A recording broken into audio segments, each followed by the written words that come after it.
Smoke rolled over the alien city like a dark ocean, the sky full of falling fire that screamed as it tore through clouds and glass towers. The ground shaking again and again until streets broke like dry bone. He stood at the edge of a shelter doorway with dust in his throat and heat on his face, watching the horizon pulse with red light, listening to the distant crash of structures folding into themselves. He could not hear his own heartbeat because the sirens were louder, a long rising note that never stopped. The air tasted like metal. The wind carried ash that stuck to skin. People rushed past with wide eyes and trembling hands, some carrying children, some dragging wounded friends, some clutching family pictures like shields against a storm. In the distance, defense cannons spat bright lines into the sky, but each line vanished in a bloom of fire as enemy warships cut through them like claws through paper. Above everything, high and cold, the enemy fleet hung like a steel ceiling, black silhouettes against a burning sky, and he thought this was the end because there was nothing left to give but fear. In the command hall beneath the central plaza, far below the rubble and flashing warning lights, a dozen voices tried to speak at once. Maps flickered, power died, returned, died again. The air smelled like coolant and sweat. Officers from different districts argued in broken sentences, their words stumbling over sirens and the heavy thud of shockwaves. The oldest among them pressed both hands on the comms table, his fingers leaving streaks of soot, and said in a quiet voice that carried lost years, "Send the call, send it everywhere. Send it on every channel, every band, every old path and every new path. Because we have nothing else left." A younger technician with a cracked visor and blood at his hairline nodded too fast. He swallowed fear and began to type, each key a small sound inside the storm. The message was simple because there was no time for poetry, no time for ceremony, only a raw truth. We are falling, we need backup, we cannot hold, help us, please, help us. The words went out on the grey breath of a dying network, pushed by failing relays and jury-rigged amplifiers, jumping from tower to tower like sparks over oil. In the shelter where he stood, a child pointed at the sky because a new light had appeared, a giant shard of burning metal tumbling end over end, screaming as it came. The crowd pressed back, a wall of bodies moving. As one, and he pulled the door shut with both hands and a prayer he had learned as a boy. The blast hit a heartbeat later, a heavy fist of air and gravel that bent the door inward and blew dust into the lungs of everyone inside. The lights died. Someone cried out in the dark. Someone whispered a name again and again as if the name could become a lamp. He listened for the second blast because there was always a second blast. When it did not come, he opened the door a hand's width and saw the street again, changed, a new crater, a new fire, a new weight in his chest. In the command hall the message went farther than the city, farther than the sky, farther than the ring of shattered defense satellites that now spun like broken jewelry. It went past the moon of frozen glass, past the belt where miners once sang at shift change, past the silent listening posts that no longer listened, each one a cold ear turned inward. The call kept going because that is what calls do when there is nothing else they can do, and in the doing there was a kind of stubborn hope. The technician watched the progress bars stagger and crawl. He whispered to the machine the way you whisper to a sick friend, stay with me, just a little longer." On the ground above, medics bent over bodies and spoke in steady voices because steady voices are anchors in wild seas. A teacher kept 10 children busy counting backward from 100 to keep them from hearing the screams.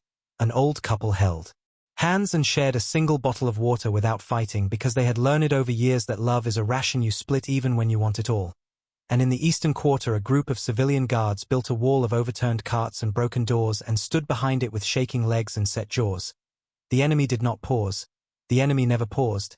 They moved street by street with method and heat, cutting through resistance the way a river cuts through a field after a dam breaks. Above them, the enemy carriers opened their bellies and let down machines that walked on too many legs and fired at anything that moved. Each step an iron footfall. Each shot a note in a song written for endings. Yet even then small brave things happened. A transit driver backed a damaged bus across a narrow overpass to block advancing armor. A grandmother crawled under a fallen beam to hold a stranger's hand until she stopped shaking. A teenager climbed a cracked comms mast with a coil of cable over his shoulder and teeth set in his lip, tying one last line to keep the message alive a few seconds more. In the command hall someone asked if anyone would come. The oldest officer did not answer. He only watched the tiny blinking icon that showed the call leaping toward distant stars as if the icon itself was a little prayer lantern he could push along a dark river. Another shockwave hit. Dust rained from the ceiling like gray snow, a pillar groaned. A map died and then returned with wrong colors. The technician coughed and kept typing. He added coordinates. He added casualty projections. He added the word please again because pride is a luxury of safe days. Then he sent a second packet. Then a third, each smaller and simpler. He stripped the message down to bones so it could fly farther. Help, coordinates, enemies, help, help. In the shelter the man stepped into the street with both hands raised to show he carried no weapon. He waved two kids across the open space toward a doorway. He waved a medic into the building to reach a woman under a table. He moved with a quiet rhythm like a worker in a factory where the machines are flame and steel and smoke. He did not think about heroes or legends. He thought about feet on broken glass and a child's breath that rattled and how to make the rattling stop.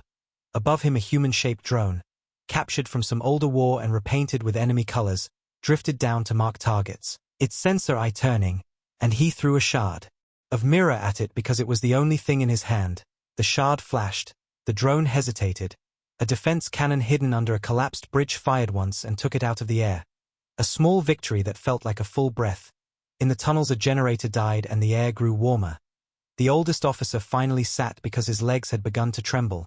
He did not want anyone to see, but he could no longer stand. A junior officer looked at him and saw her father from many years ago. That same tired set to the mouth, and she straightened her back and took the next orders without letting her voice break. She said, "We will keep sending until there is nothing to send from." The technician nodded because nodding is a way to say I am still here, and he pressed the key again. Above the city the sky began to change color, not from sunrise but from the sheer number of fires eating the oxygen and painting the horizon with false dawn. In that strange light shadows stretched long and thin. It made the city look older. It made new ruins look like ancient ruins. It made fresh pain look historic, as if someone far away might one day walk these streets and say something wise about it. But there was no far away now, there was only here, only this. The call left the system and moved into wider space. It reached a listening boy on the edge of nothing. A device so lonely that even machine minds dreamt of voices. It woke, it blinked, it amplified. It passed the message into deeper lanes where trade ships once laughed their way between stations and where now only debris drifted and sang soft collision songs. In the shelter a young boy tucked a piece of chalk into his pocket, his hand shaking, and told himself it was a brave thing to save the chalk, because saving anything felt like defying the fire, and he promised he would draw a son when this was over, a real one, with long arms. In the command hall, the oldest officer asked for a casualty count and no one answered. The numbers had stopped making sense. A medic transmitted a list of names. The signal broke in the middle, leaving a row of half-words that looked like teeth. The technician closed his eyes for a second and saw his mother's kitchen, steam over a bowl. Small safe things. Then he opened his eyes and checked the outbound logs. The call had cleared the last relay. It was free of their dying reach. It was on its own now. In the outer districts there were places where the enemy had not yet come. Quiet pockets where you could hear the crackle of distant fires and the odd fall of ash on tin roofs. In those places neighbors gathered with small cups of water and shared old stories in low voices, not because stories could stop a fleet but because stories could keep a person from breaking in. Above them the first moon began to sink behind grey haze. The second moon was a pale coin. The third was only a blur. The man in the street looked up and thought how strange it was that the sky could still hold its shape while everything else failed. He wondered if anyone was listening out there. He wondered if the call would be a spark or only a last whisper that nobody noticed. The command hall speakers crackled, every head turned, but it was just static crawling over the teeth of a burned wire. The technician exhaled and sent the call again on a different route because sometimes you try a door twice even when you know it is locked. In orbit a last defense ship, old and scarred, turned its broken side to the enemy on purpose to shield a cluster of evacuation boats. It burned in silence, light peeling off its hull in white sheets. The boat slid behind a chunk of shattered station and vanished into shadow. Small things lived because big things fell in the right way. And still the call went on, far past the screams and sirens and collapsing beams, into the clean cold where sound does not travel and only signals speak. It carried the fear of a planet and the stubborn echo of its will. It said, "Help us, please, help us," in 100 languages and in simple numbers and in raw coordinates and in a tone that any mind could recognize as a hand reaching out. The technician's console finally dimmed. The power stuttered and died. The last bar did not fill. The room went dark except for the red wash of emergency beacons. Someone cursed. Someone prayed. Someone laughed once because sometimes laughter is the only way not to break. The oldest officer closed his eyes and listened as if listening itself could pull an answer from the void. The man in the street heard a distant rumble and could not tell if it was a new attack or an old building giving up. He raised his head and waited. The city held its breath. The planet held its breath. The stars beyond the clouds were hidden. The message rushed on without them, and in the long second that followed, in the space between hope and nothing, in the silence that felt like a held note before a song decides what it is going to be, there was no answer, only the slow fall of ash and the sound of a tired world waiting. The city was no longer the same. Streets that once held markets and laughter now echoed with boots of soldiers and the grinding of machines, walls painted with smoke, bridges torn like paper. The survivors moved like shadows, whispering to one another in basements and broken tunnels. Every sound was heavy because silence itself had become rare. Above them the enemy ships circled, dark shapes that spat fire with no mercy. Yet deep underground in the command hall, the technician who had sent the desperate call still sat in front of the console. His hands shaking but his mind refusing to give up. The screen flickered again and again, trying to catch even a faint sign of reply. His heart raced each time the static changed, hoping it was a voice, but nothing came. Still he waited, because waiting was the only thing left that gave meaning. The old officer leaned against the wall, his breathing rough, his eyes staring not at the maps but at the memory of stars. He whispered almost to himself, "Someone will hear, someone has to hear." Outside in the broken streets, families carried what little food they had, mothers tearing half a loaf to give to strangers, fathers lifting children over rubble with arms that no longer had strength but still refused to fail. There was fear everywhere. Yet in that fear lived small acts of stubborn kindness. Every act was like a spark in the dark storm. In the North Quarter, the last of the defense batteries fired, their barrels glowing red. They managed to strike one enemy cruiser. The ship cracked in half, falling like a giant spear into the sea. The explosion sent waves that flooded a shoreline village. But survivors cheered because they had seen something bleed that was not their own. On the enemy's command ship, high above the atmosphere, alien generals spoke in cold voices. They laughed at the resistance. They said no one will come, no one dares challenge them. The galaxy knows fear. But in a silent chamber on Earth, far away, the signal had arrived. Screens blinked in a secure human facility buried under mountains. Officers in black uniforms studied the broken message. Words of terror, numbers of destruction. Please that. Carried across light years, they looked at one another and felt a heavy silence. Then the commander, his face marked with scars of older wars, said in a voice without hesitation, "Prepare the fleet." And his words spread through the halls like thunder. Across the planet, hidden hangars opened. Warships older and newer came alive, engines humming with hunger. Crews rushed to stations, boots hitting steel floors in perfect rhythm. Families said quick goodbyes with eyes that tried not to show fear. In orbit above Earth, colossal carriers turned their shadows toward the stars.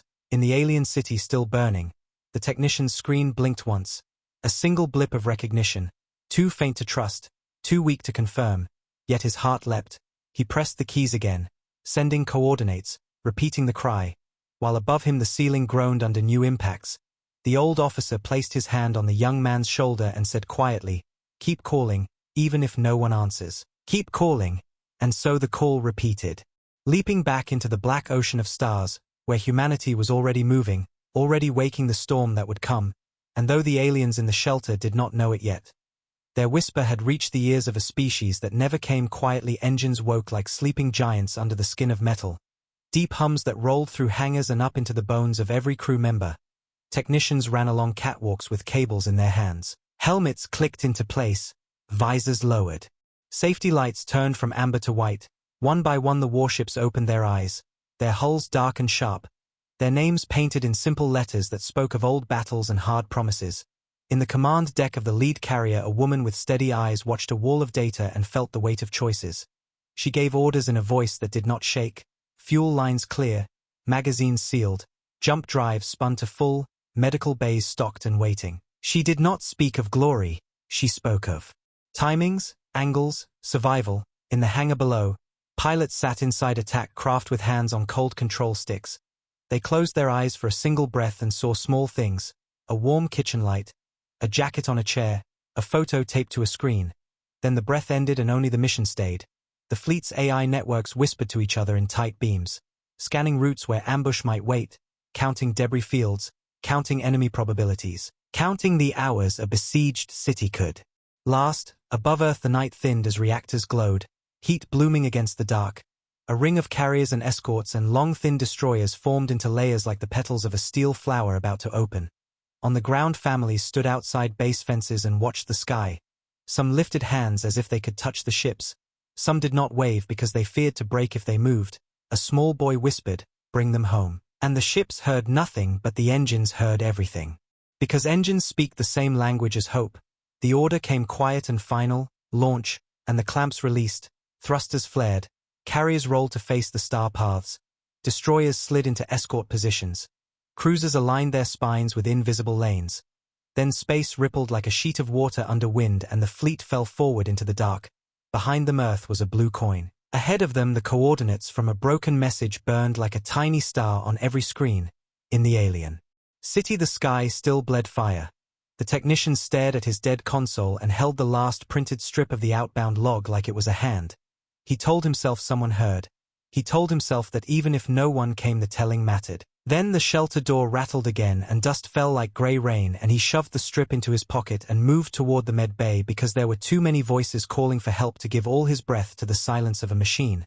Above that same city, far out where the thin air ended, the enemy fleet drifted with the slow patience of hunters who had done this before. They measured the ground resistance and found it almost empty. They talked of the next planet. They laughed about how easily fear opens doors. They did not watch the far dark because the far dark had never hurt them. On the human flagship the jump field collapsed with a soft thunder only machines could hear. Stars snapped into new positions. The target system unfolded around them. Alarms chimed in low tones. Data rained across the boards. There were enemy signatures ahead, a lot of them. Tight formations above the planet. Picket ships near the moon. Mines scattered like seeds along the approach lanes. The commander looked once, then twice, then said, "Move the screen, show me their routes," and a glowing web rose in the air between consoles, lines of motion, cones of fire, kill zones. The plan shaped itself like a fist closing. A captain on the left wing requested to test jammers. The signal team asked for authority to inject false traffic. The commander nodded. Make their ears hear ghosts. Make their eyes see storms that are not there. Buy us seconds. Seconds save lives. Comms opened to the fleet with a single phrase. Remember the rules. Non-combatant corridors locked. Ground shields first. Carriers do not expose bellies until batteries 1 and 2 are empty. Do not play at wars, end it clean. Then the first salvo left the human ships, not as a wild spray, but as a simple row of bright lines that crossed space fast and straight. The enemy pickets realized too late that the ghosts in their sensors were not ghosts but veils, and by the time they cleared them the missiles were already inside their skins. For lights bloomed and died, the human destroyers cut inward, their drives pulsing low to stay below mine thresholds, their hulls whispering heat like predators sliding through grass. A minefield turned toward them and then bloomed in a chain. Except the chain bloomed behind them because the jammers had told the mines a lie about time. The lead carrier rolled and opened its side. Hangar doors gaped like a black mouth. Attack craft shot out in a steady stream, no rush, no noise, just rhythm. Each one given a number and a job. Each pilot repeating the short cold mantra. Down the well, clear the factories, cut the command towers, watch for civilians. Ground control reported enemy beams licking at the upper air. So the cruisers angled their bellies to catch the heat and answered with rods that fell without flame and turned concrete bunkers into dust and wind. The enemy command ship finally understood and began to shout, "Scatter, scatter, raise the deep shields. Where are the new orders? Why is the jamming still wrong? Who has the sector keys?" No one answered fast enough. Fear grew teeth and bit its masters. On the planet the sky changed. The fire that had fallen all day now hesitated. Some of it bent away as if pushed by an unseen hand. Then a new fire drew lines across the clouds, thin and clean, quiet the way a knife is quiet. People in shelters lifted their heads because the sirens took a breath. The technician looked up the stairwell and saw a slice of sky that was no longer only red. It held a pale shape moving like a storm front with purpose. He did not know what it was, but his ribs suddenly felt less tight. Above him human attack craft slammed down through heated air, their skins shining with plasma.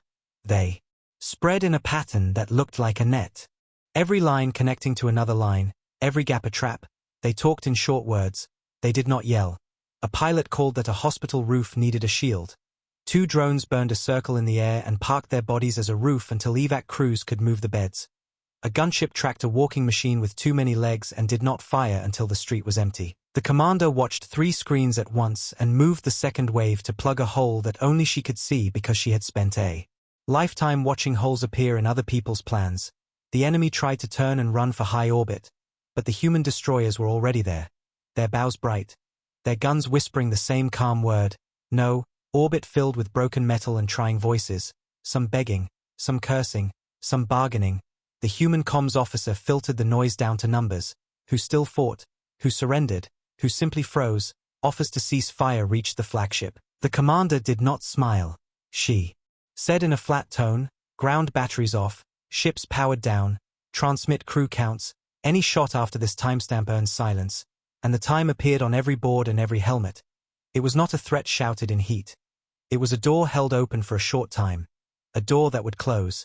In the city, the man who had waved children across the street earlier stepped into sunlight that felt thin. He heard a deep rolling sound like far thunder and realized it was not thunder. It was many engines. Together moving with one heart, he saw a human craft cut across the enemy firing line and take a blast that left it limping smoke over the river. He whispered a thank you. He did not know how to aim. In orbit the picket line cracked. The moon lit with brief scars. The mines went blind. The carriers spread wider and began to drop relief pallets between strikes, food and water falling on little parachutes into safe zones marked by heat panels. Some enemy captains sent surrender codes, some refused, and died inside their pride. The commander marked each change with a calm word and kept the machine of the fleet moving. No celebrating, no hesitation. There would be time for noise later. There was only work now, and the work was simple. Remove the knife from the throat of a world and leave a scar that warned every watcher in the dark. This is the cost when you push the weak and then call the strong, far below. The technician stumbled up the last stairs to the street and saw the sky wide for the first time since morning. He tasted ash and relief together. He listened to the new silence between impacts, the silence of a balance shifting, and in that silence he felt it. A truth like a steady hand on the back. The call had been heard, and the answer had arrived wearing steel on the broken surface of the planet. The air carried a strange mix of silence and thunder. Silence in the alleys where people crouched waiting. Thunder in the sky where fire and light danced in violent arcs. The alien defenders who had survived through the long night crawled from collapsed trenches and shattered walls. Their weapons half broken, their eyes hollow. They had been fighting with scraps and hope, and now they stared upward, their mouths open in disbelief. The shape of the human fleet still hung above them like a storm that had finally chosen sides. The enemy had come with confidence, with numbers, with cruelty, but the humans had come with precision, with fury, with something colder than hate. In the shelters people whispered, not daring to speak the word humans too loudly as if the sound might shatter the miracle. Yet in every whisper lived a spark. In the command hall that had been reduced to half a room and wires dangling like roots, the technician clutched the strip of coordinates in his pocket. His screen now lit again, not with desperate outgoing calls but with new traffic coming in, heavy signals, clean signals. Words in human language but carried with tones that even a frightened alien could understand. Hold position, stay under cover, medical teams incoming. The old officer sat straighter, his back no longer trembling.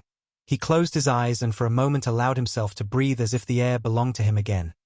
Outside the city walls the last defenders gathered for what they thought would be their final stand. The enemy forces, huge and merciless, had pushed them to the riverbank. Machines waded through water, armor shining. They raised weapons for a killing blow, but then the clouds above tore open in a flash. Human gunships screamed down in tight formations, their weapons cutting clean lines across the water, boiling it in sheets of steam. The machines fell one after another, sparks showering. The defenders blinked in shock, their bodies too tired to cheer. They simply stood frozen as their death turned into survival before their eyes. In the enemy command ship chaos spread like fire in dry grass. Orders contradicted orders. Screens showed blinding white where fleets used to be. A captain screamed for reinforcements that no longer existed.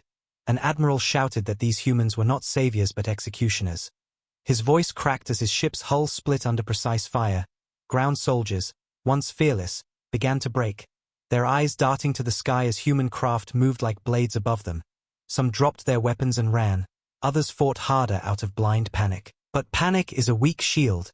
In the streets below, children peeked from doorways and saw shadows of human dropships sliding across the burning rooftops. They gasped because those shadows were not new threats but possible salvation. The technician left the hall and climbed to the plaza, his lungs full of smoke. He looked up just in time to see a human medical dropship lower itself onto the cracked stones. Its landing gear crushing debris, its doors opening to figures in armor, tall, heavy, their visors glowing faint. They carried supplies and weapons both, their steps measured and unshaken. The defenders who had nearly surrendered stared at them with a mixture of awe and fear. Some whispered the word war gods. Others only covered their faces as if unable to meet such eyes.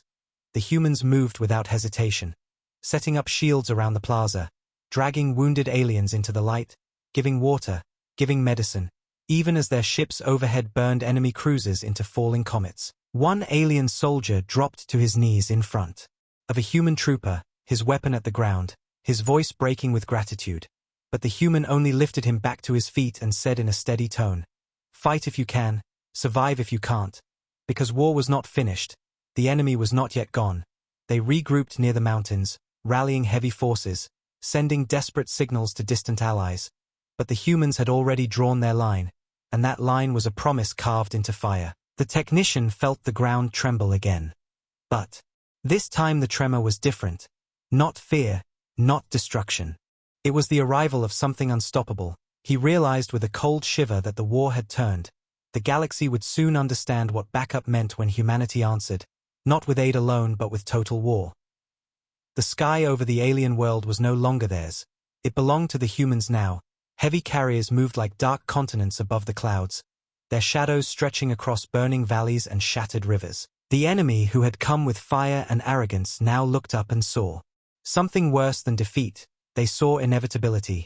Their commanders shouted orders, regroup, form lines, protect the retreat. But every command was drowned by the roar of human engines. Destroyers cut across the orbit, their cannons spitting light that tore through formations. Cruisers dropped payloads that split bunkers open like fruit.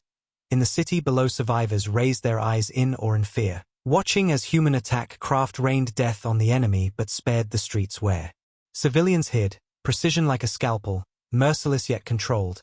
In the command hall the technician could barely keep up with the flow of signals now flooding his console. Humans speaking in short clipped words, medics requesting corridors cleared, pilots reporting sectors secured, warships confirming kills. The old officer beside him listened and his eyes shone wet.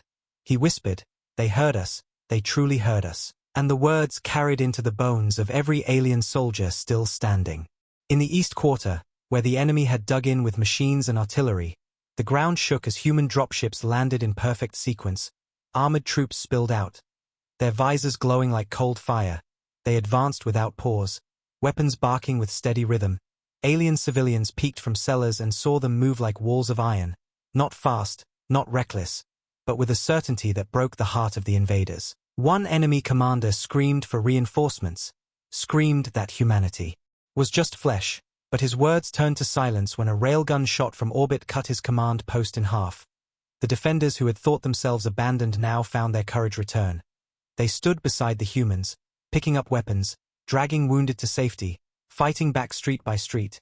And though their shots were weak compared to the thunder of human guns, the act itself lit something inside them. On the enemy command ship panic spread. Reports came of shattered fleets, broken lines, captured strongholds, desperate requests for retreat permission. But retreat was no longer an option. Human warships closed every corridor, mines swept clean, escape lanes turned into traps. The humans did not chase. They blocked, they cut, they squeezed until the enemy bled in place. Above the mountains a fleet of enemy carriers tried one last desperate push. Their hulls glowing, their weapons blazing, they aimed at the human flagship, hoping to break morale. But the humans answered with calm precision. Destroyers shifted formation, interceptors screamed into their path, and within minutes the mountain sky was littered with wreckage, burning metal falling like dying stars. In the city plaza the first alien children climbed out from shelters. They blinked at the strange silhouettes of human soldiers who stood guard around them. The soldiers did not smile, did not wave, they only scanned the streets, weapons ready. But the children still felt safer than they had in days. One boy whispered, "The war gods came," and his mother pulled him close but did not correct him. The technician raised his head to the sky and felt the tremor of engines that were not leaving but settling. He realized humanity was not just saving them. They were claiming the battlefield itself. A final message burned across all frequencies. Human command to enemy fleet. You came with fire, you will leave with ashes, surrender or be erased. And the words were not shouted. They were spoken with quiet certainty, the kind of certainty that made every enemy captain feel the weight of his own mortality. And in that moment the galaxy itself began to understand what it meant when humanity answered a call for backup. They did not come to help. They came to end wars. Night slid over the ruined world like a slow lid. The fires still glowed, but the first hard edge of battle had softened into a different kind of fear. The fear of what comes after the first strike. Human carriers circled in dark orbits, their hulls humming like giant hearts. The enemy was wounded but not dead, and wounded things can still bite. In the command hall the technician rubbed ash from his eyes and listened to the new orders moving through the air like steady rain. Evacuation corridors marked, medical convoys cleared, no fire zones updated every minute. He watched small icons that meant lives crawl from red districts into amber ones and felt a strange pressure in his chest. Relief trying to fight through the habit of terror. Above the city a human recon wing slid low and quiet, mapping heat signatures, counting survivors, counting traps. On the far ridge the enemy lit up a line of beacons and the human wing banked away before the ambush teeth could close. They were learning each other's rhythms. The enemy command ship, cracked and bleeding, still had claws. They began to pull civilians toward a shield dome near the spaceport. Thousands herded under humming blue light. The enemy broadcast a single hard sentence on all channels: any strike near the dome means mass death, even for an army that came with total war. There were lines that could not be crossed.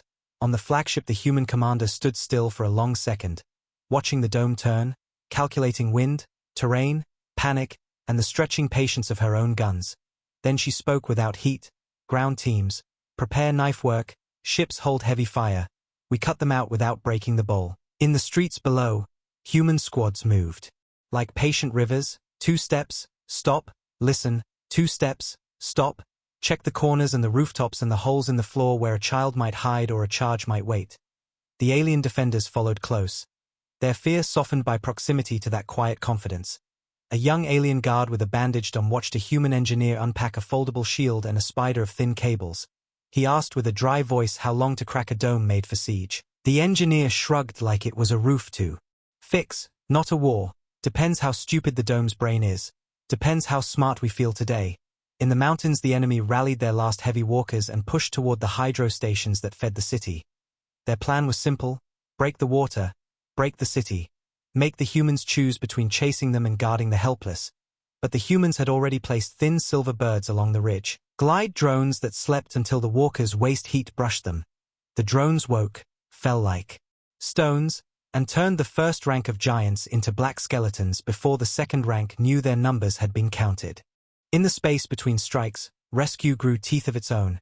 Human medics ran lines through collapsed buildings, cutting paths with heat blades, marking stairs with chalk arrows, whispering calm instructions in voices that made shaking hands obey. Alien nurses learned the signals quickly. Red means stop, blue means go, green means breathe slow and hold. They moved gurneys that squealed on broken wheels and told each other simple lies that help is already on the way even when help was still 3. Turns out, in the plaza a human chaplain with empty sleeves, arms lost in an older war, stood beside a stack of ration packs and told jokes so bad they made people laugh just because they were not more screams. The technician stared at him for a second, wanting to ask why he was here and not somewhere safe. Then realized there was no such place now, not for anyone. A tremor rolled through the ground. Not the blunt fist of orbital fire but a long shiver like stone thinking about breaking. The old officer lifted his head and listened. Tunnels, he said. They are coming under us. The technician felt the hair on his arms rise. He threw the headset to his shoulder and flagged a ground team. Minutes later human sappers were in the drains with headlamps and soft steps. They found narrow charges wired to old pipes. A crude plan to drown the shelters. The sapper leader touched a finger to his ear and said very quietly, "Not today." And then the charges became pieces and the pieces became trash. The enemy dome over the spaceport brightened as night deepened. It drew power from a tower shaped like a black spear. Human scouts watched for patterns. They saw none, only slow hunger and thicker crowds under the blue light. The commander did not hurry. She moved pieces on an invisible board, pushed a small decoy flight to the south to make noise, sent a platoon to clip a relay on the east ridge, asked the fleet AI for a model of the dome's nerves. Then the plan settled like a net. The first step was not fire but silence. Jammers kissed the air around the dome until it could no longer hear its own heartbeat. The second step was shadow, smoke units through thin curtains in narrow alleys, making ghosts of walls and people. The third step was a whisper of cuts. Engineers crawled to the tower under cover of the ghost air and pressed needles into its skin. The dome stuttered, not off, not broken, just confused. Guards inside shouted and aimed at nothing because what they saw was not what was there. Then the fourth step came, a soft punch at the base, a small rod from high orbit that did not explode. It just struck the ground beside the tower with the exact note that makes certain metals forget who they are for a breath. The dome flickered. A seam opened, only a breath wide, only a second long. But that was enough for people trained to live inside seconds. Human squads flowed through that seemed like smoke flows through a crack under a door. The alien defenders went with them. Hearts in throats, and then the real work began. The kind without bright pictures, room to room, hand to hand. Weapons down unless they must be up. Children lifted, elders carried. The enemy tried to force a slaughter by firing wildly. But their rounds met portable shields that hummed like angry bees. The human sergeant in front moved like a metronome. Left check, right check, center push. Her voice the same on every word. Steady, steady, almost there, almost out. Two enemy officers broke and ran for a side gate. A defender tackled one and the other raised a blade. Then a human pilot dropping a med crate landed between them and simply looked. The blade lowered because sometimes a look is heavier than a weapon. Civilians poured through the seam in waves, coughing, crying, some stopping to bow or touch a sleeve in thanks. The seam closed and opened again as the engineers kept the tower half asleep. The technician watched from the outer cordon and kept count by tens because ones made him shake. 100, 200, 5. His voice started to crack and he forced it back steady because steady is contagious. On the ridge the enemy saw the dome thinning and made a last choice. They lit a beacon that called their hidden reserve. Not soldiers but a single ship under the mountain. An old siege cutter with a mouth like a torch.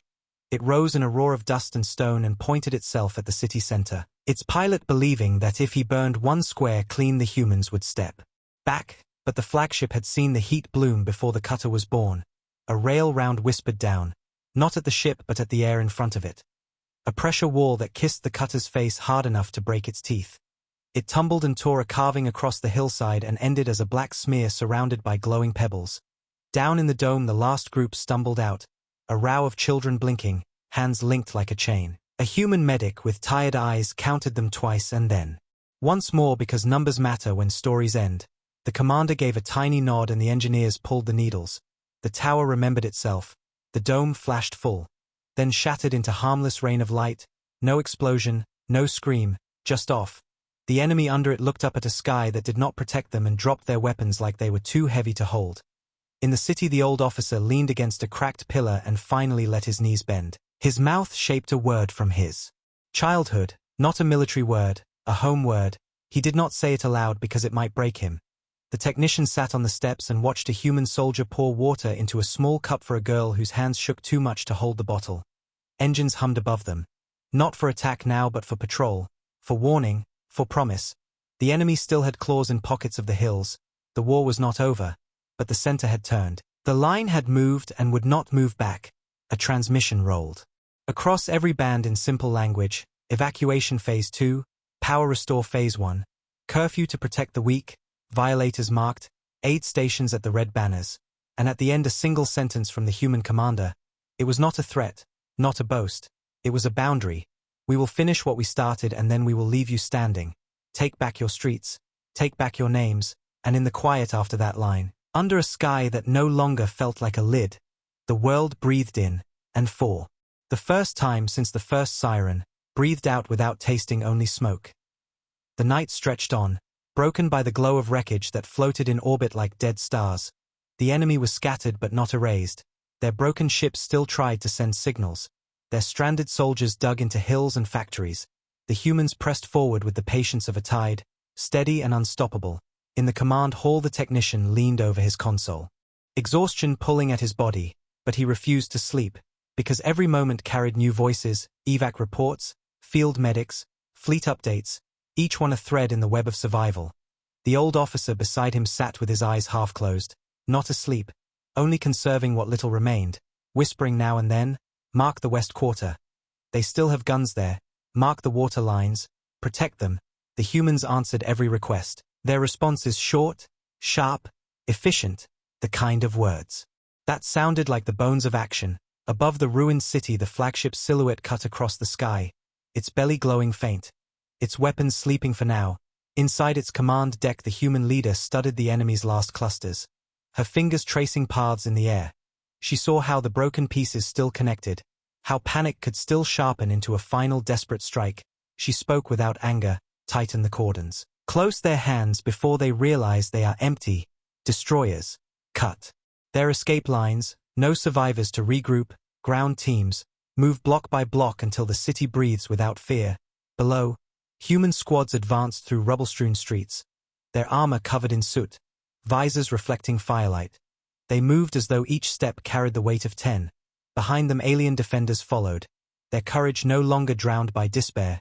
One alien soldier, trembling with an empty rifle, walked beside a human trooper who placed a spare magazine in his hands. Without a word, trust was growing in the spaces where death had lived, in the hills to the east. The enemy launched a counterattack, their walkers rising like shadows, heavy guns booming. They hoped to cut into the human flank, to bleed them long enough to buy retreat. But the humans had already placed guns on high ridges, cannons that spoke with deep thunder, each blast cracking a walker open, tearing the line apart. The enemy pressed harder, their pilots screaming through broken comms. But pressure met steel, and steel did not move. In the city center, civilians poured out of shelters, some blinking at the strange stars of human drones patrolling above, some crying as they carried their weak, some silent in shock. Medics rushed forward, handing out water, wrapping wounds, speaking in calm voices that seemed too gentle for the war around them. A boy pointed upward at a falling streak of fire and shouted that it was another enemy ship. But the technician's console confirmed in a whisper, "Hostile target destroyed, wreckage only." The boy's mother pulled him close and said softly, "No, it is their end, not ours." On the flagship, a message went out across the entire system, clear, cold, final. To all enemy forces, your fleets are gone, your command broken, your threats empty. Surrender now or vanish. The words cut through static and through lies. Some enemy captains silenced their comms, others cursed and swore vengeance. But more and more sent surrender codes, their voices shaking, their pride broken. The humans logged each one, marking them not with triumph but with clinical precision. Because this was not about pride. This was about finishing. The alien defenders who once thought themselves forgotten now walked through their city with their heads higher. They looked at the humans with both gratitude and unease, whispering to each other. What kind of people answer a cry for help with this much fire? The technician did not answer those whispers. He only watched the sky, watched the human fleet grow larger against the stars, realizing that this was not just rescue. This was revelation. The galaxy would remember this night. The galaxy would whisper it in fear, because when humanity came, they did not come to share the burden. They came to take the war and crush it until nothing remained. Dawn crept over the broken horizon, its pale light sliding across ruins and smoke. The fires that had painted the night still burned in patches, but the sound of constant bombardment was gone, replaced by the slower rhythm of boots on stone and engines humming in patrol. The enemy was cornered now, their numbers thinned to fragments, pockets of resistance holding out in shattered factories and mountain tunnels. The humans moved with relentless calm, closing every gap, choking every route. In the command hall, the technician slumped against his console, eyes red, fingers stiff, yet he kept typing. Logging survivors, marking cleared districts, forwarding med requests. He did not stop because stopping felt like betrayal. The old officer, his face pale and lined with ash, watched the report scroll across broken screens and whispered, "It is ending. It is truly ending." In orbit, the human flagship shifted position, its vast shadow falling across the last enemy carriers clinging to high space. Human destroyers tightened the net, their cannons ready, their missile bays open. The enemy commander broadcast one last speech, a cry that they would never kneel, never surrender. But his words trembled, and before he finished, a single rail round lanced through his ship, splitting it open like a fruit. Silence followed, silence so heavy it seemed to press against the chest of every living soul. Below in the city plaza the first alien banners of surrender were raised, defenders dropping their weapons, holding their hands high, some with tears, some with shame, but alive, human soldiers moved among them. Not with cruelty, not with pity, but with measured discipline, separating combatants from civilians, securing weapons, offering water. In the East Quarter the last great enemy machine staggered through the ruins, sparks pouring from its joints. It raised one broken cannon to fire. But before the shot left its mouth, 3 human gunships cut it apart. The wreck fell in pieces, smoke hissing from its heart. Children hiding under collapsed beams flinched, then realized it was over. Their silence cracked into sobs. In the western hills the enemy tried to flee through a valley, hundreds rushing toward old tunnels. But the humans had seen. Drones dropped nets of burning light across the exits. Sealing them in, the valley became a prison. Fear turned to surrender in minutes. In the city center, alien civilians who had lived 3 days under fire now walked into the open, blinking against dawn. They saw human medics kneeling to clean wounds, human engineers raising temporary power lines, human soldiers standing like dark statues. Watching every corner, one alien mother dropped to her knees before a human trooper, clutching her child. But the trooper only gestured for her to rise. His voice steady behind the mask. "You are safe now, move, move. There is food ahead." The technician staggered out of the command hall and into the plaza, his body numb, his mind swimming.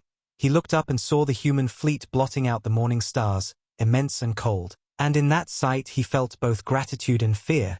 Gratitude because they were saved, fear because he understood the truth. The humans had not come as allies, they had come as an answer written in fire and steel. The old officer joined him, leaning heavily on a cane of twisted metal. His voice cracked but clear.